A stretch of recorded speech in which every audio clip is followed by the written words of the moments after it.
Hi அக்கா, நான் வந்து கேல் டு ஜேபி ட்ராவல் பண்ணலான் இருக்கேன். நான் வந்து இங்கே சப்சிடி வீடு வாங்கணும்னு எனக்கு ஆசை, இன்ட்ரெஸ்டாக இருக்கு. அந்த சப்சிடி வீடு வாங்கினா என்னாச்சும் வருமா? இல்லை கண்டிப்பாக இல்லை.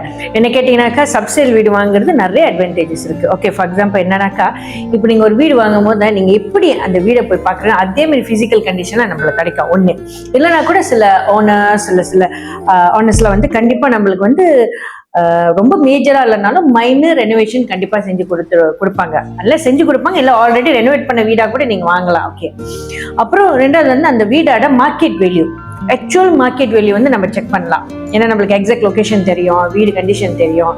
ஸோ கண்டிப்பாக நம்ம வந்து எக்ஸாக்ட் மார்க்கெட் வேல்யூ செக் பண்ணலாம். இன்னொன்று வந்து நம்ம ப்ரொஃபஷனல் இன்ஸ்பெக்டரை கூட்டிட்டு போகலாம் அந்த வீடை வந்து ஃபுல் இன்ஸ்பெக்ட் பண்ண. ஓகேயா? ஸோ அப்போ வந்து நம்மளுக்கு அந்த வீடு கண்டிஷன் எப்படி இருக்கு நம்ம நல்லாவே தெரிஞ்சுக்கலாம்.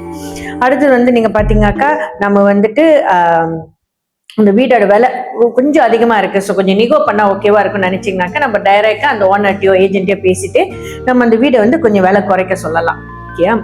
அப்புறம் ஒன்ஸ் நம்மளுக்கு அந்த வீடு சாவி கிடைச்சிட்டோன்னே, எல்லா ப்ராசஸ் கம்ப்ளீட் ஆயிட்டோன்னே, வீடு சாவி கிடைச்சிட்டோன்னே நம்ம வந்து இந்த வீட்டுக்கு இப்போ வச்சுக்கோங்களேன், நம்ம ரெனோவேஷன் வந்து மெதுவாக செய்யலாம். இப்போ நம்ம அந்த வீட்டில் போய் ஸ்டே பண்ணலாம், இப்போ இன்னும் கொஞ்சம் காசு கலெக்ட் பண்ணணும் அப்படின்னு நினைச்சாக்கா நம்ம போயிட்டு நேரம் இருக்கலாம். மேபி மைனர் ரெனோவேஷன் செய்யலாம். ஃபார் எக்ஸாம்பிள் லைட்டிங்லாம் போட வேண்டிய அவசியம் இல்லை. ஏன்னா இது வந்து சப்செல் ஹவுஸ்னால ஆல்ரெடி லைட்டிங்லாம் முன்னே போட்டிருப்பாங்க, ஸோ வயரிங்லாம் இழுத்துருப்பாங்க. ஸோ ஜஸ்ட் ஒரு ஏதாச்சும் 1-2 லைட் ப்ராப்ளம் இருந்தால் அந்த லைட்டை மட்டும் மாற்றிட்டு நம்ம போய் ஸ்டே பண்ணலாம், இல்லை ரெண்டல் கூட விடலாம்.